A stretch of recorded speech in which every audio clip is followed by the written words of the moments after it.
তোমাৰ প্ৰিয় শব্দ কি? ফাগুন। হাতৰ মুঠিত লৈ আহিছোঁ। মোকো চাবলৈ দিয়া ফাগুনক।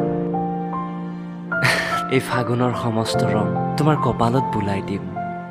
তুমিতো মোৰ কপালত নাই, হৃদয়তহে আছা। আৰু এই ৰং মোৰ হৃদয়ত প্ৰতি পল আছে।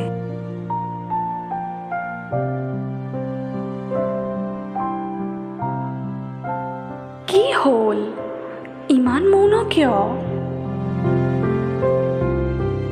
তুমিতো কৈছিলা মৌনতাই বহু কথাকে কয়, সেইবাবেই মৌনতা।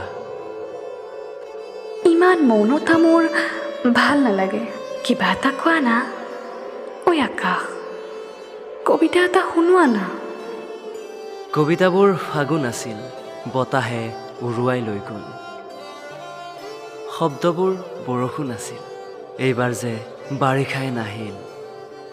ইমান ধুনীয়া শব্দৰ সংযোজন, সেইবাবেই চাগে তোমাৰ কবিতাৰ প্ৰেমত পৰো বাৰে বাৰে। আৰু মই তোমাৰ তোমাৰ উশাহতে যে মোৰ